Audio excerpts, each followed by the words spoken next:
First item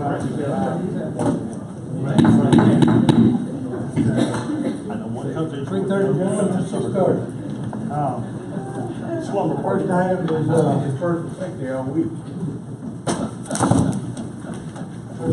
First item on the agenda, Mr. Pruitt not here, and that will be referred to Vinnie. He said he just wanted to pass it right away. You appointed the committee. I did, and you got the name? Yes, sir. I'll let him look at my signs for date drawn. When it's time for date to have. That's what I get for not being here, huh? I'll have to look and All right. see. Item number 2 is a rezoning of vacant property on Betty Watson Park. Scott back here, you gonna handle that? You gonna talk about that? I'm Tanya. Tell us what's going on, Tanya. The planning commission took no action this item. They have to have 5 votes, they have to do 4-4, 4-3, or something like that. No, the motion to approve was made and was not seconded. Well, Scott, tell us about, this is property that, you want to talk about? On Taylor Road, it's currently zoned patio and garden homes. We own it, it's donated to us by the Wallace. And we're wanting to change that. We had it rezoned one time, but state DOT turned it down because they called it spot zoning because it was 30 by 60 foot area. We tried to limit it. They required at least a 2-acre area. Now, the land was donated to the city by the Wallace. Now The Waller family, for a park. And there are laws on the book about disposing of park property. So the concerns in the long term about the park opening up businesses, selling part of it off for business use, it can't happen. As long as there's a park use there. And there, you know, we need a little side parking lot there. You can put batting cages there. You can put a picnic shelter there. So it'll always have park use. So you're for it or against it? I am for it. They're gonna pay us $15,000 a year for this signs. We got another signs in town, right? We've got, I know of 4, and I'm checking on the 5th site right now. Lamar Advertising has 3 sites and 4 signs in the Madison Avenue area on our property. They're paying $100 a month per sign, $400 a month. $1,200 a year. Well, for $4,800 Per sign? per sign. $400 a month per sign, or Yeah, so we're getting $400 per month, $4,800 a year. for all For 4? all of those. So $100 per sign per month, $12 a year, get 15,000 this one. I like that, didn't you? Anyway, this is my district. The only opposition that we've had to this is Lamar Advertising lawyer or Lamar Advertising co-ops. So I'm okay with it in my district. So you think, what, making it bigger, the state's not gonna have the same issue with spot zoning? I mean, you can make it as big as you want, it's still kind of spot zoning, though. Is it not? Well, we're meeting what they said to do. Who said to do the State state? DOT. They turned it down and said they would not consider approving signage out there unless it was at least a 2-acre site. Which means they have approved it. No, it would have to go back. They won't? We may not approve it. Tony, would this be considered spot zoning before the planning commission? Yes. Okay, that's the thing. Under our normal circumstances, this is spot zoning. Did we ever spot on? I'm against every one of them, neighborhoods everywhere else. Me too. Traffic control. What kind of precedent would we be setting by doing it? And we see other people can. But we do, we have spot zoning. I mean, I know that, I'm sure there'll probably be an exception somewhere along the way. Well, we just did one in the neighborhood, I think here. Yeah. I did. I didn't. Barely passed. Okay, I know your district. Barely passed. I know your district, but I think Mr. Market asked, very important question. I mean, how are we gonna come back and say, if we voted on it, how are we gonna come back and someone else comes back and want the same thing? That's gonna be unequal application of the law, to me. I don't know, I'm sure you can always have a objective reason, but, I mean, without a law on the book, there's no spot zoning. But we have The 30 by 60 original area that we had laid out, was kind of a dead space at the ballpark. It was right next to the DOT right of way, but it is city property. The 2 acres has to come back in along Halcyon Boulevard and connect back around an outfield fence. Aside from the fact, I don't know, folks, but aside from the fact that it's spot zone, what's the opposition other than Lamar doesn't want the competition? I appreciate that. But what's the other opposition? That's all we've had. Entrance and exit to a neighborhood on top of that. But the neighborhoods have been fine. They haven't- I met with the league folks, they came to my office, we met, they're all good with it. League, the Buddy Watson League. Yeah, the league. Well, the planning commission, one person, and they didn't get a second for the vote. What else was discussed in there about it? The opponents, like Lamar Advertising, are saying that it's spot zoning and that even with 2 acres, the state's still gonna consider it spot zoning under state regulations, and they're still not gonna approve it. I don't know if they are or not. We don't know that. But the planning commission I just find it interesting that they couldn't even get a second to get a vote on this when they deal with these things every day or once a month. Now, if I'm not mistaken, it actually passed the planning commission when it was a 30 by 60. The first time, yes. So it was actually more restrictive that time, and then it went to state DOT, and they're the one that turned the use down. Might have seen it.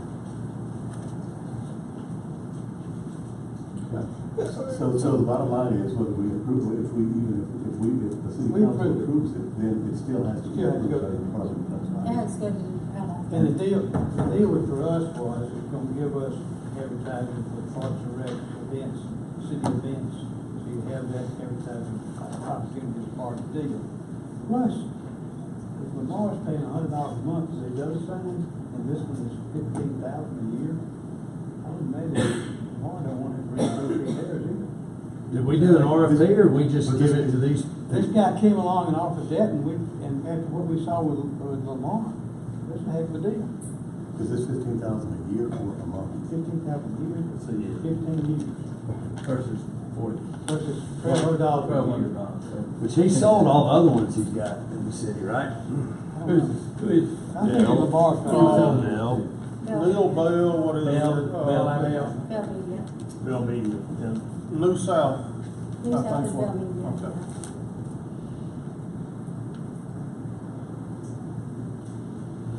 Well, the planning commission is our ears and Yeah. our eyes. I'm always gonna give deference, but I find it strange that they won't even, vote on it. They wouldn't vote it down, they'd vote it up, they didn't. So- They couldn't even get a second.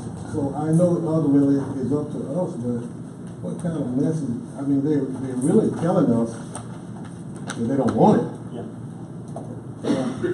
There's none who, they showing us they want it, but they don't want it. There's none who is blind as those who refuse to see. There's none as deaf as those who refuse to hear. I know it's gonna bring us some income, but do we wanna set the precedent of, we gonna let things come in just because it's gonna give us some income? But I'm gonna give deference to you. That was, reality, that was the bottom line for us when I saw it. But when DOT has to approve it, period. And then the only opposition was from the person who didn't get the deal. That's what bothered me. And that's the only ones that showed up to the planning commission is the opposition. They even had a lawyer that wrote a letter to me about it. And Mr. Bell, in reference to them not approving it or getting a vote on it, You know, I back up and I'll say again, they approved it prior to on 30 foot by 60 foot. And then it came back around again after DOT told us we had to do at least 2 acres, and we had it relayed out, and this time they didn't approve it. Well, let me ask you this. What, a phone call, they wouldn't tell you whether they would or not. You couldn't do a phone call? To state DOT? Mhm. No, they do by application. It's a written application, and you're not, they either accept it or turn it down, and then you've got 30 days to appeal. What's the appeal? Circuit court? No, to their commission. They've got a little 3-person commission set up here.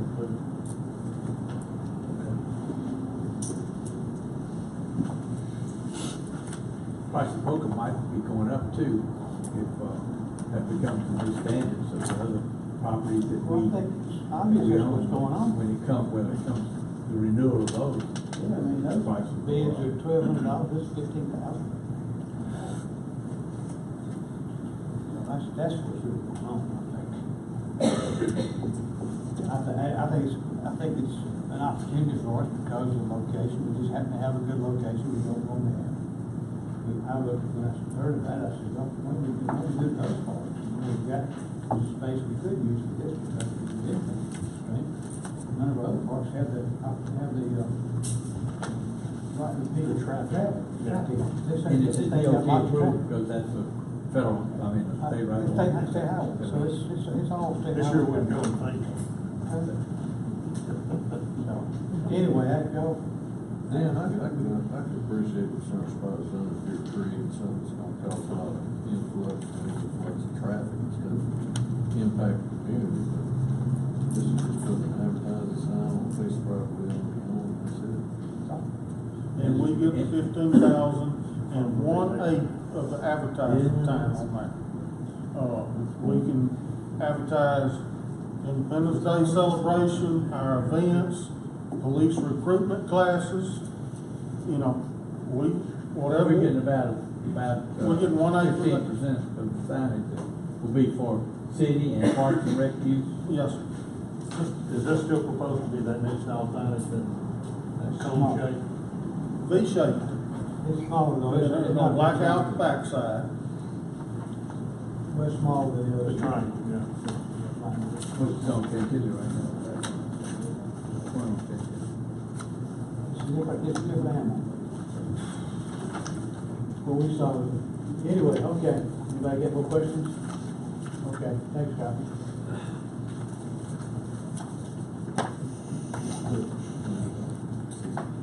Okay, item number 3. Talk to us about that one.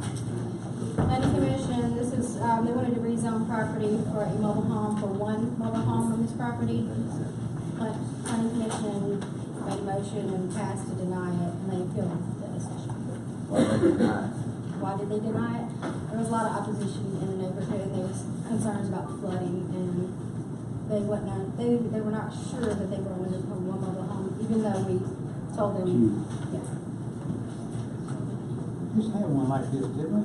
Out there that same area too? That we approved? Mobile home on a piece of property?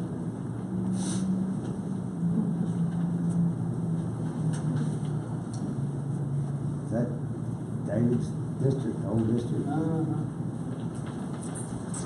And you're in charge. Yeah, then we get. That's what I'm saying, the last time we had one, it was in David's district also, basically something, it was on a station, oh, well, this was that.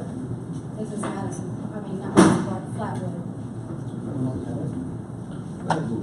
That would. Ransom Road. Kind of hard to see, additional mobile homes out there. That's It yours? is not.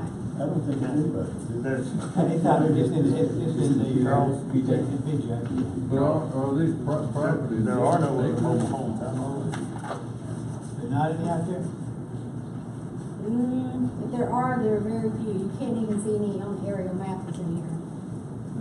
It's all ag, industrial, R50. R50. R50.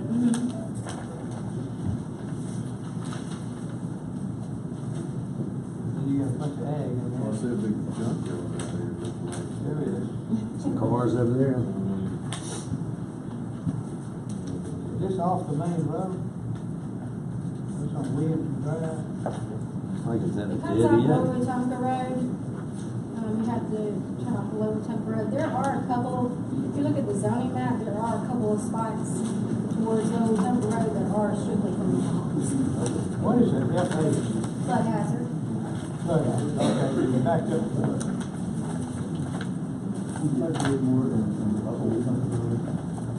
Am I saying the wrong Is community? it lower the country or upper the country? Lower Lower. Wetumpka. Lower Wetumpka. It's off the main, way off the main drag. If you leave Alabama River Parkway and go north, Lower Wetumpka Road towards Wetumpka is down there on your left. Before you, maybe. Yeah, back up for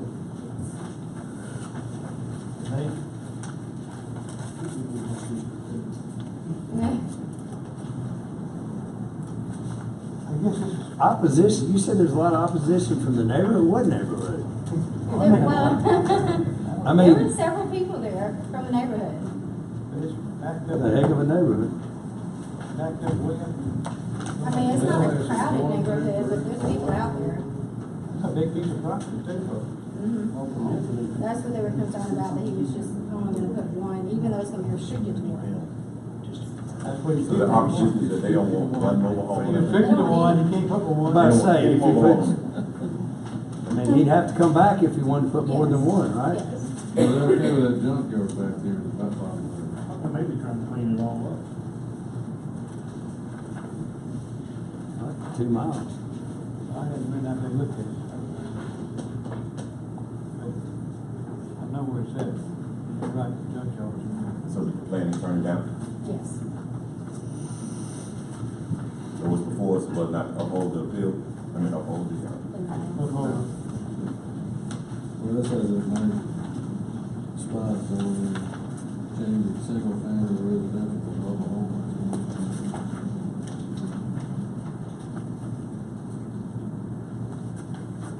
Okay.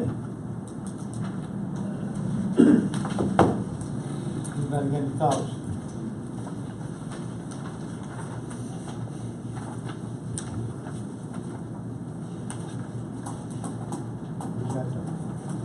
is there any, Whatever ours says. I mean, I just go back to the people showing up, you know what the neighborhood is, and you don't have the city council. We can city council, see. I'd like to hear their arguments against it. I'd like to hear their arguments against it. They may show up.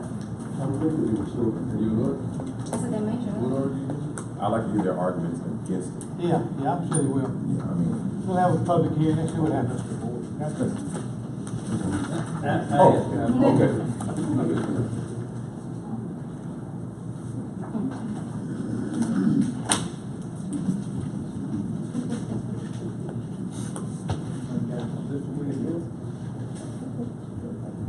Okay, number four. Number 4. This is a rezoning, they want to, they've had Pashaw sales there for years, and for some reason it was just now brought to our attention. You're not supposed to have retail sales here. That's awesome. You're not supposed to have Oh, retail yeah. sales. Yeah. So they want to rezone it and restrict it to office use and Pashaw sales.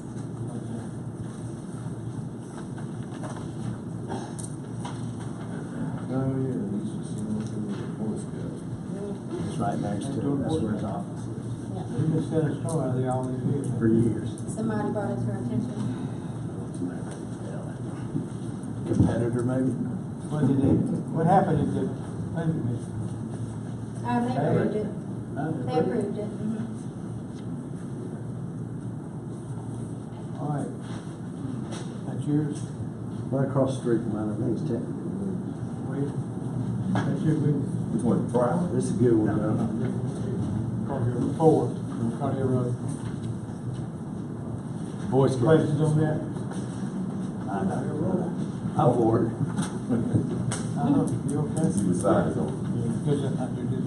Across the street. You got all I got it, I'm right across the You got street. it. Yeah, I'm supposed to be right there, too. Yeah. And it's been there all these years. Yeah. Okay, all right. Okay, number 5, let's go to number 5. They're just simply rezoned from Ag 1 to B3 for commercial use, and the planning commission approved it. Okay. It's surrounded by commercial. Not a problem. So, that was easy. Yep.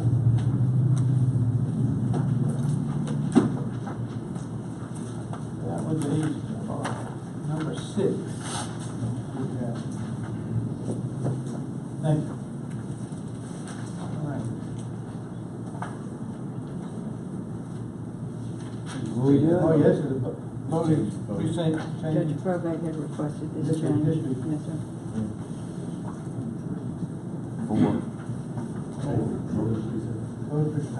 Move the fire station to the Macedonia River Worship Center on Selma Highway. They have the fire station 14 a real traffic issue. So that's what you want to do. That seems like a no-brainer. Number 16. These are the for the Number 7. Number 7, I'm sorry, I got 16. Number 7 is the voting precincts for the district court election. There's the voting precinct for the active precinct, voting precinct district court. And that does that kind of thing. And then number 8, vacation enforcement,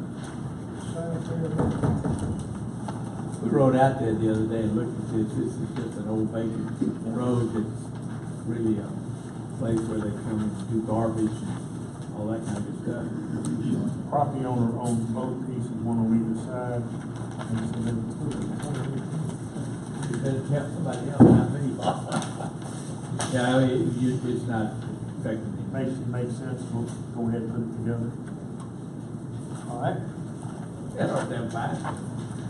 Number 9 is the appointment of, reappointment back to March to the mental health authority. We actually have 2 appointments that have been passed, one in March and the other in April. This is to reappoint Baxter to that, and there's another appointment that'll be coming. I spoke to her today. Charlie Jenwright's wife was asked to do it. She felt that there might be a conflict, so we had to go find someone else. And we'll have I think it's a female. We hopefully will be given to you next meeting. I wanted both of them together, but she wanted to talk to them. Yes, citizen. Oh, yeah. That's right, she's a citizen, right? Ms. Dibble? Yes, she's a citizen. There's no opinion. She's mean, so. There's no opinion. She got no mental, she's had to deal with mental health issues, all right? She don't get any compensation for it. No compensation, it's just a fee. But Those things we get money to. I just kind of felt bad about it. Even though my wife would do a wonderful job. Well, again, I should, and I won't, but I talked to Lynn Bashir, and she was ecstatic. Thought this was the perfect appointment, so. You got it. As soon as she called me back. And then number 9 is number 12. 10. 11. 10 is tear down the regulations, and then number 11 is the unsafe structures, and the abatements on number 12. I want to speak about that just for a moment. 11, okay. Yeah, Chris and I Chris Conway and I had a conversation just yesterday. You know, we're not moving at the same level we moved last year, but we could not move in the October, November, December time, January, that we were in a position to move, and that was because of the due process on asbestos, and the cost has gone up about $1,000. It takes another week or two to get the time frame. We're getting rhythm, and we'll get 120 or so done, but it's a little bit more laborious and more. Somebody tearing them down, can't tear them down because you can't. You gotta have asbestos. Asbestos, okay. So they didn't have asbestos. Some of them are going as high as $4,000. And that's all eaten by the city. On these particular ones we're tearing down. Yeah, it's part of that. These are land at home. 175 or whatever it was, thousand, and we have a budget to do that. We'll spend the whole budget to do that, but we won't get 140, 150, 160, we only get 120, 125 down. We got 150 down last year. We've got like 50 or 150, 160. Yeah. But we didn't do anything in November, October, November, December, pending the ADM approval of this asbestos.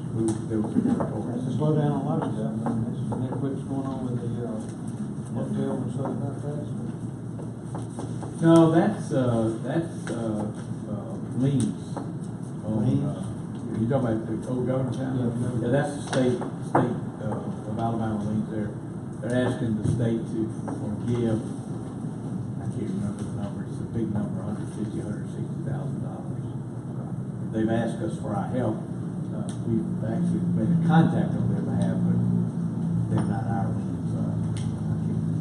I want to pay them, if that'd be okay. State is not so far been responsive to requests to remove the liens. The truth of the matter is they couldn't get a return call from the revenue commissioner, and I did make a call on their behalf, at least get them contact so we can get consideration, communication. And that's been 2, maybe 3 weeks ago. And I've not heard. I suspect if they're not successful, they'll come back to us. We've made it very clear that this is a high priority for us to get that under contract. It's under contract, we get it closed. Except for that issue, they're ready to close. And frankly, it may end up, if the state won't do anything, it may be a negotiation between the buyer and the seller, share the cost, eat the cost, something like that. If the state can point it about, just like ours is about it, but we never had anything of that one. 10, 12, 15,000 about the most I've ever seen. Generally made accommodations, some negotiated amount that they pay. Right up. Be sensitive to that, to the importance of redeveloping their property. That is a priority. Because the property across the street from it is now under contract. Oh, I'm sorry. It's listed for sale.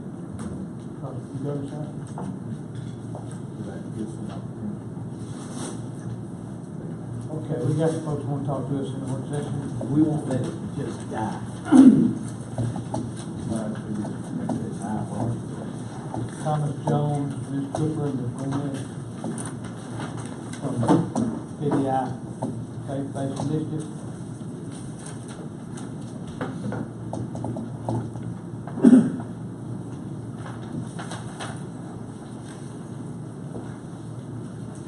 I'm Thomas Jones. How y'all doing? Yes, sir. Good. I'm here with Ms. Cooper and Ms. Gomez. We're working with veterans and also foster children and et cetera, doing things with where we have ability to help people in many capacities and giving us an opportunity to use the incentives that we have to increase the capacity to helping other people other than myself. I might have some physical things I have to deal with, but the mental problems are not there as far as stopping me from being able to help other people. So it's always giving me the opportunity to do what I can do for other people other than myself. And we have an opportunity which I probably have spent a total of about $175,000 within a whole year and a half trying to help people fund food, electric, and different things that we're doing with PDI, me being able to help people. It means a lot, but we haven't had a whole lot of help with the city and a lot of people who, want to say things about veterans. And, like I said, I've been around veterans all my life, and I've always helped people doing things in many different areas in life. And we have also allowed us to, it's given us the opportunity to continue to give back to others that are a little bit less fortunate than ourselves in certain ways.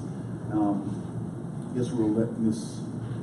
Cooper talk about what she has to do and what you have to offer with hers. She does the same. My name is Lavita Cooper, and I've been in the healthcare field for over 30 years, and I'm a LPN for the past 13 years. And currently I operate a medical foster home through the Department of Veteran Affairs. I've been doing it for over 8 years. I've been working with the VA for over 12 years total. And with the medical foster home, is for veterans who have medical conditions that would normally want them to have to be in nursing home, setting. But with me, they have the doctors come out, they have everything that they have in the nursing home, they get it at my facility. So they have dementia, diabetes, heart conditions, all kind of terminal illnesses and everything. And I've been doing that out of pocket for the past, like I said, 8 years. And the CRC home is also for all of it is dealing with the homeless veterans that don't have homes, and some of them don't have family members to either have care for them. With the CRC home, it's only a few of those are not able to just say care for themselves, but yet they can kind of function in the community. So with that being said, I extend my services out to them because it's just something I love to do. And we're trying to seek some funding because I'm going to extend what I do now a little bit further. I've been doing it for over 8 years, and with PEI, I have what they call pods up there, pod A and pod B. And so in the pods, we're able to house 40 homeless, whether it be veterans or individuals. We're able to house 40 individuals up there, and we offer meals. We have a kitchen and a whole lot of amenities that would, suit the community. And we're just, seeking for someone that y'all would like to, Where is this? It's 2525 Eastside Boulevard, and I'm extending an open invitation for you guys to come out and, just come in there. We've been there. We've been Okay. there. Well, I have the 2 pods upstairs. You're separate from, what's his name, Dr. Green Ball. We're in the same building. Well, with the same building, it has almost 27 incubators. We're just incubators trying to get things happen. We're not, Y'all pay him rent? Is that what y'all do? yes, we pay rent, right. Users fees, not pay. Church on the road. Any kind of, I'm getting on up there. I'm getting to be about 30 years old now. So you got any, what would you, if you don't, it's okay. How do we contact you? Yeah, we do have I'm a veteran, let me tell you. I know he's a veteran, I know he's a veteran, I know he's a veteran. There's a veteran. Did you get the first? You a veteran? He's a postman. All right. So you got about 6 or 7 people here veterans, so. Yes, I keep some cards right there. And like I said, I worked with the Department of Veteran Affairs for 8 years as a nurse there in mental health. And during that tour there, I saw the need where they had so many veterans that didn't have nowhere to be placed. They didn't have housing for them. And it still goes on today. And that's what prompted me to stop working at the VA and open up the 2 So you don't get any help with the VA? No. But you can apply to Veterans Affairs and get funding for a Possibly, veteran yes. to help you with money. I know I've got a friend that his father was a veteran and had to apply for money, and he got money to go to nursing home for it. And he was able to, the nursing home was compensated because he was a veteran. So I guess y'all get that kind of money on an ongoing basis. Y'all have a plan to get that? That's what the process is doing, because like when it says CRC, CR means Community Residential Care. I did CRCs when I was about 20 years old. When I first in college, I was starting to do CRCs. And those things, they give you funding, but you still, you have to, they don't give you funding to buy a building. I had to buy a building. They didn't give you funding to do certain things. They give you certain funding for like domiciliary care funding. They would give you a certain portion of it. And then the portion that they give you, then you still left behind with nothing. It's not the fact that we're trying to see so much finance, but just to keep them up. You hate to have to go take them to transfer them from the lateral movement from one facility to the next, and that makes it unparallelistic to be able to think about the way that they're doing with young people as far as they get out of Well, on let me there. just, I can kind of cut to the chase here. You're late in the year for our city council. Most of our city council money's gone. Right. We'll have more money back in October after that period of time. There'll be more money next year. But right now, you won't have, it won't have any money available until after October. Most of us, I mean, some of you may have it, no, I'm out. Are y'all registered with the city? Yes, Are you registered on that? PDI, faith-based initiative. Okay, so you're paying through PDI. Yes. Ms. Cooper, you want to speak? Yeah, I'm Ms. Gomez, Please go ahead. and I have some handouts here. I have 5, I think, so you all can kind of share some of those. But I'm here on behalf of foster care in the Montgomery area. My background primarily is social work and counseling, and from the Atlanta area, newly relocated. I worked for DHR here for a period of time, and I know we had March, which was Awareness Month for foster care, and I wanted to just bring some additional awareness to make you aware of what the needs are and how we have looked at how the facility that PDI governs could be used. Typically, I think the statistics are that there are like 6,200 foster care young people in Alabama. There are 1,800 foster care homes, so we see right there, just thinking about the numbers, there's a dearth of homes for young people. When I was working with DHR, I was particularly working with teens and young people transitioning to adulthood. And typically teens are not those that get selected to live in your traditional homes, and even with a minimum of group homes, there's a waiting list, and it's difficult to place teens. What we have the need for is some type of emergency residential setting where teens can be placed. Now, my understanding is that there was an emergency shelter a number of years ago that DHR foster care was able to utilize, but that was eliminated because the push is, and being politically correct, we want young people ideally to be in more residential settings. Well, let me tell you about my experience when I first began working with DHR, about my second week working, and I was advised, my title was Independent Living Program Coordinator, which is a social work background. And I was advised that I needed to take a young man about 19 years old to an area hotel and sit with him for a number of hours until a sitter or someone could show up and take my place. Now, this gentleman had been in a group home somewhere in Alabama. He had some behavioral concerns, and so he was put out of that program. We had nowhere to place him. Very difficult to place teens.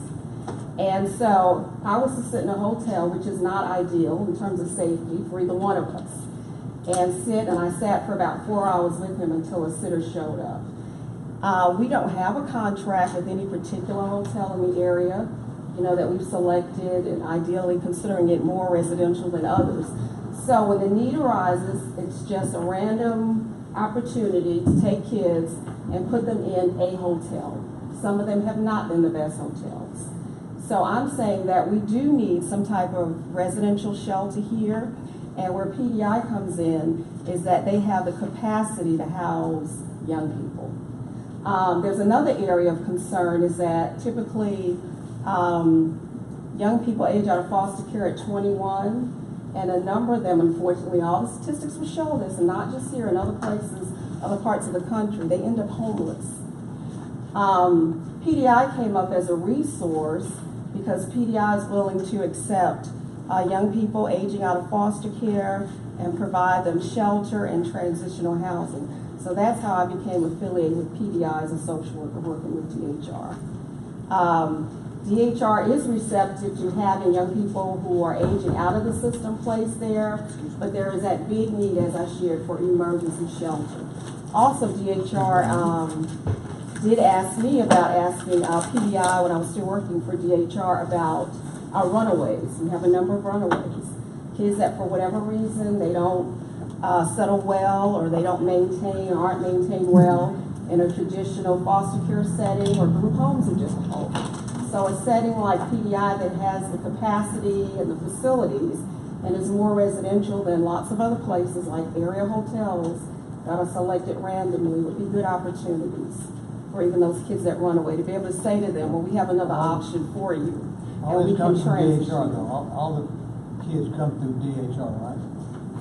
They typically come through DHR, yes, and DHR is That's one open, thing. but We understand. yeah, it's that emergency shelter piece that we need help with. We And can so get here we have a mental health, too. residential setting that we can improve if we have funds and make it more residential, than it is, because it has cafeteria, it has a recreation room. So we've got this real problem here. And then for Montgomery to be the capital city, We got that throughout mental health, okay? Not just what you're talking about. We got it throughout mental health. It's a big problem. We it understand is. that. So I'm here representing We're foster talking about care. mental health authority, not mental health authority now, for that particular situation, because it's a huge issue here. Our hospitals are packed with these kind of people, and then they go to jail, then they go back to the hospital, then they go back to jail, and it's a lot of folks there, it's a lot of expense, and the bottom line is, the laws won't let you put them in a home or any more than 16 people.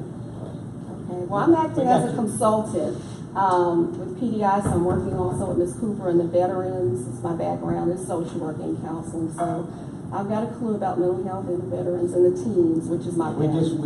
just wish the law would change. Thank y'all for your time. You need some help, but I'm always, help could be. So What about like funding? Like we have lost quite a few. No, I know, but how much would you ask? Well, we started out, we said we can give some at least between $5,000 and $10,000 because we needed air conditions. It was 110 degrees in there, and we had to open up the windows, and I had to go out again and buy air conditioners. It's just, some of the air conditioners need help, and Make your landlord pay for that. Well, yes, but we're renting to own, and that part he wouldn't pay. So, well, he could do that, but it would decrease certain That's things. one giant building, now you rent to own. It's being done. You gonna own a room in the office? Well, I mean, what you. We gotta move on, we got other people we gotta talk to, so. Okay. Y'all, Okay. you know who we are, and you want to say something to each of the council members, be glad to hear, okay? Thank you so much. All right, thank you for your time. Sarah Powell from, History Museum. You're gonna own an office? Remember a room?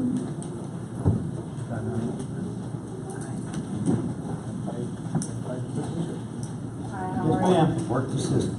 I'm here to represent the museum. Usually I'm alongside Mr. McPhillips, who you normally see as well. But and I have some information for you guys that I'll just leave here and you can pass around as needed. But everything that I'm going to cover is included in here. Of course, I'm presenting myself in a request for funding.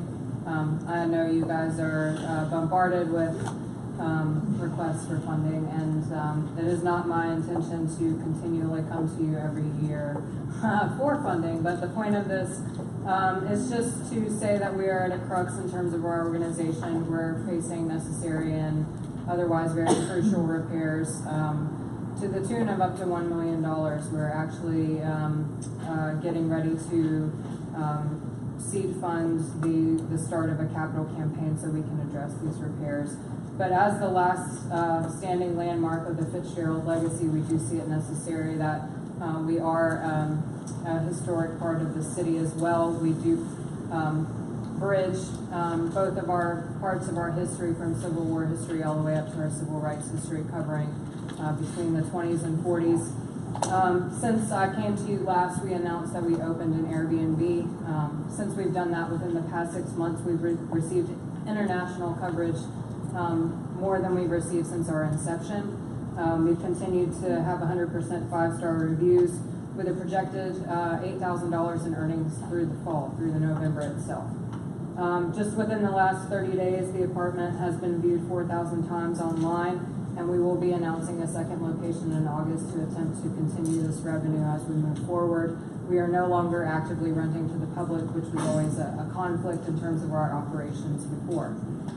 We are still continually hindered by a city agreement that was established in 1989. That was a lawsuit between Mr. McPhillips and our direct neighbor, Mr. Fuller, who also happened to be head of the Historical Commission at the time. We are working actively to resolve this, but this is still a 6-month process as we have to go to Board of Adjustment and still go through rezoning as well.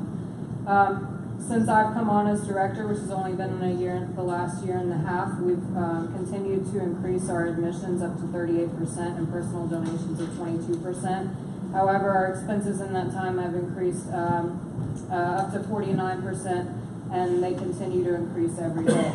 While maintenance and salary are the bulk of our operations, I am the only employee. I work 6 days a week, and I still make less than base director as an executive director of a nonprofit. All of this is to ask that as we move forward, that we have the partnership of the city and commitment from the city. We get commitment from individual members, but not from the council as a whole. We continue to maintain a constructive relationship with the Fitzgerald Trust and the family itself, which I think should be a precedent to the fact that as we tackle necessary repairs, that we are going to increase our partnership with them and hopefully be able to request funding from them as well. We're also becoming part of the National Historic Registry, which continues a checklist including structural repairs that are necessary. And we've actually discovered up to 8 original wallpapers to begin restoration and preservation of the home, which will accelerate that process. We have localized partnership with several nonprofits. We advertise several local businesses and attractions as well, spreading from the Cloverdale area to Cottage Hill and the Capitol. So we not only influence our direct area, but the surrounding area as in addition to that. A Las Vegas company recently announced that they were announcing a line of Fitzgerald bedding, and we were lucky enough to reach out to them, and they have included partnership to fund the Airbnbs for all of the bedding included in those spaces. And we are members of the Downtown Business Association, the American Association of State and Local Histories, affiliates of the American Writers Museum based in Chicago, the Alabama Bicentennial Featured Site, and then representatives abroad for the International Fitzgerald Societies and Hemingway Societies. So we represent this museum in countries across the world as well. I'm asking you today that as we kind of stand forward, I know you've mentioned that your budget is low for this fiscal year and that you will be continuing a new one, but we do need to kind of start on these repairs, the roof and the foundation being the most necessary. Attached, you'll find a list of international coverage that ranges from not only the New York Times, the Associated Press, Garden and Gun, and Southern Living, but also ranges to the UK, Ireland, and as far as India and Japan. This should just prove that I'm personally trying to move away from some old leadership that we've had on our board in the past. We're trying to improve our programming so that we become more of an impact on the direct neighborhood itself, including an establishment of a community garden. Our new president, Dr. Kurt Kernot, is actually present, as well as a new member of our executive committee, Mr. Darren Harris, to help represent that effort as well. Very good. Okay. We'll take care. Let me tell her one thing, if I may. You mentioned the Centennial.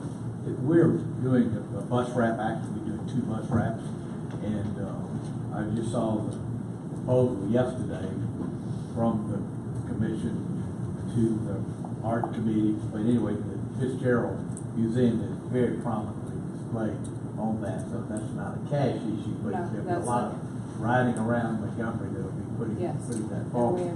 The other question that I've got, you mentioned Airbnb, but you're not renting to the public. I'm not sure. The museums are actively rented as the upstairs apartments were actively rented through a realty company previously. But you are renting the room. Just on a day-to-day basis. They also act as writers' residencies, so they can be up to 30 days. And then thirdly, short term. you mentioned the lawsuit, which I didn't know anything about until about 6 or 8 months ago. Yeah. But how do you undo a lawsuit? Definitely. My understanding is that we have to go to Mr. Fuller directly. And he has to agree, because Yes. it was in fact a lawsuit, and it was adjudicated, and there was a mediated settlement, which is approved by the court. My also How do you undo that? There's an agreement Between the parties? My other understanding after meeting with Kim about this is that the variance actually doesn't exist because it's such an old agreement, and that when we go to re-zone the property, that there's not a zoning that exists for retail space in historic home. So we have a challenge ahead of us even in that. Yeah. Unless we're Business smart and coded residential. or we add, 40 acres to our property. So that's, even if we do get the agreement amended, we would still have quite a bit ahead of us. See everybody. All right, thanks, we'll take that. All right. Thank you. No problem. Okay. Mr. Gillard? Thank you. What the, Thank you, thank you. thank you. How's everybody? You're one of the few people that still call me Bill. All right, good to see you all. Oh, by the way, no request for funding. I just enjoy working with organizations who've done the legwork, and they simply bring me in to do the Think Big segment or component. And so this is a situation where we're just inviting you to come out and see what happens when people work together. Gentlemen, there's power in working together. I've been working as a volunteer at the West Side Boys and Girls Club, and I'm having a great time working with these kids, teaching them how to say their alphabets backwards with excitement, how to sing. There's no limit to what I can do. If I keep believing, my dreams will come true. It's just a matter of beginning to start, following the feelings that are deep in my heart. I might as well think big. Why should any thought be small? I might as well think big if I'm going to think at all. They're going to go back into school excited about learning. And what I like about it is the fact that all I have to do is come in and bring my program. I didn't have to do anything else. Just show up because the kids are there.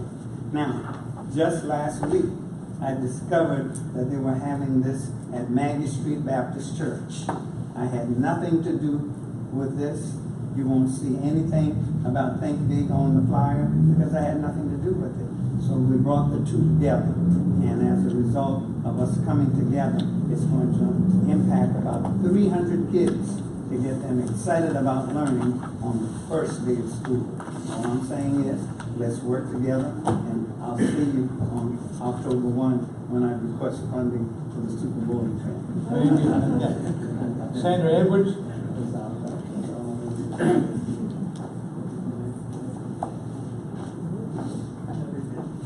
Good day. How are you all doing? I do have some literature to pass out. Just take one each, please.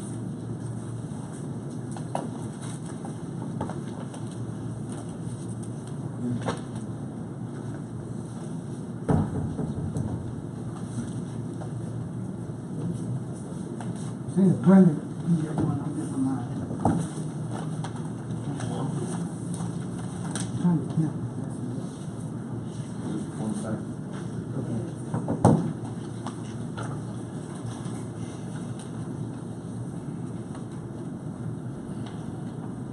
If you recall, on August of last year, I had the opportunity to address the council concerning the initiative Heads Up, Guns Down.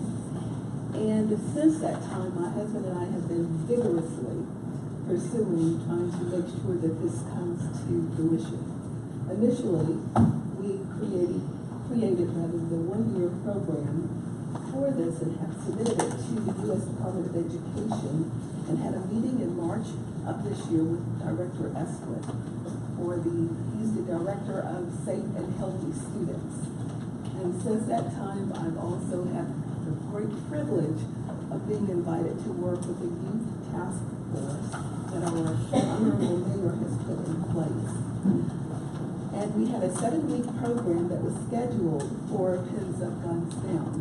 But due to the amount of funding requested, we've now reduced it greatly to a 1-week program from July the 16th through July the 20th.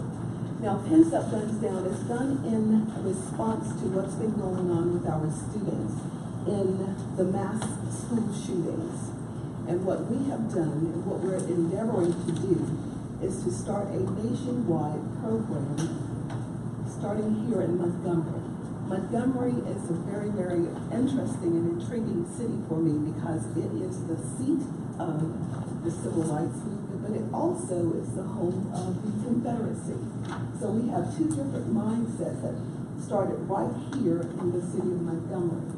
But what we're hoping to do is, because I've heard a lot of people talk about our children are our future. Our position is that our children are our right now. And the reason for that is because each one of us are making deposits into shaping who those children become in the future. So what we're endeavoring to do, once again, is to seek support. Of course, this is a funding request, and the amount of it, you have that on your document there.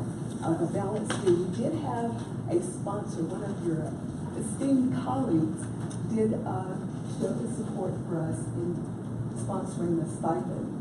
And I don't know if he feels comfortable with me putting him on the spot, but he did sponsor the stipend for us of $500. What we're asking is that if each member would take a look at a line item and see if you would consider sponsoring that. So that's what the request is. But please keep in mind that Pens Up, Guns Down, it is about changing culture. Culture takes time. We can of course put in those, like the metal detectors and trying to arm our teachers and going through those processes. However, what we want to do in the long term is to reshape culture.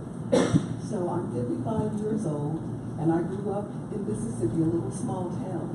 However, the culture is that the community at large helped to shape our thought processes concerning how we treat each other. And I'm thinking what is happening with our young today. Some of them may not have that same covering that we once had concerning the community, the family, aunts, uncles, our school officials, our civic leaders, having that covering to make sure you are safe. So I think that may be leading to the children choosing to pick up guns or choosing violence versus trying to allow the system and the people that support them help them. So that's what I requested. Okay, thank you. We'll try to get to it. Thank you so much. Okay, anybody else got anything else to cover? No, the mayor wants to go into executive session. Still want to do that? It's economic. Economic development deal. Charlie has a couple questions. We will not come back. Yeah. Mayor, did y'all talk about before I got here, Charlie, the health insurance deal? No, we have not. Mayor, can somebody explain to the council this health insurance deal to 65 and over? Very.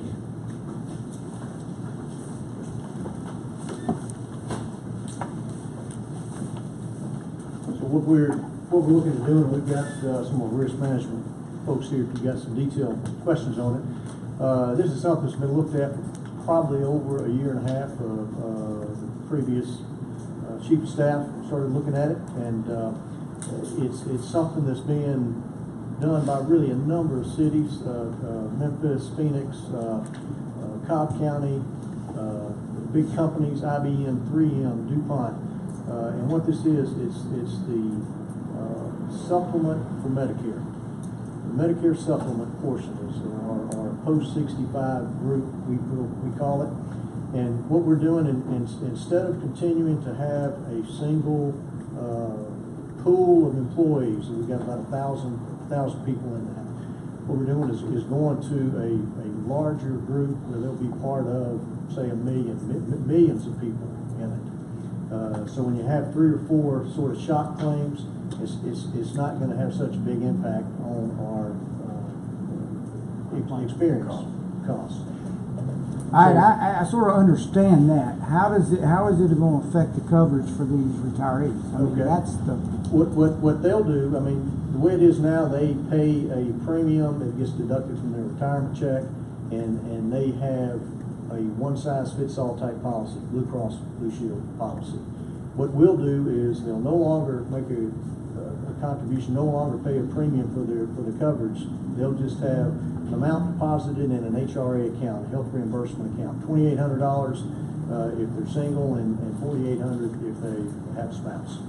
Then they will 48 every year. Every year. Okay. If they don't spend it all, it rolls over to next year.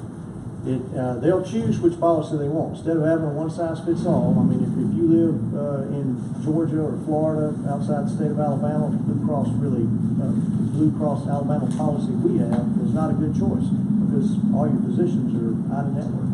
So there's a group that they call, they'll go over all the, who your doctors are, what drugs you're taking, and so forth, so on. Consultants, they'll spend an average of an hour with each retiree and determine which plan is most appropriate for them. And then they use the HRA account. How much was the single? $2,800. All right, one more question. Right. Is this not similar to the retirement plan? Do people not have to be grandfathered in? Would this not be for new employees? Isn't that? Not necessarily. This is for 65 and over. Yeah, and they're not losing anything. And the group that we're working with, again, they've done this all over the country. Millions of people are participating in it. 99% of our retirees will benefit from this. Will get as good or better coverage for less money. It's really. Where did you get the 99%? The group that we work with. They've looked at our 1,000 employees. Our specific groups, experience ratings, and those kind of things. And we're actually having them come in 3 days next week. We have 6 meetings scheduled. This group, they've already fielded calls from over 40% of the retirees, over 400 calls, and several have already signed up for the plan that they want. Okay. But it's different. Change. Nobody likes change. Nobody likes change. And when we change. got some calls, I had no idea. The big savings, and we tried to send. I don't check it email. The big savings is going from a group of 1,000 people going to a group of millions of people. There's savings is going to be realized by the city, but the majority of the savings is going to be passed off to retirees.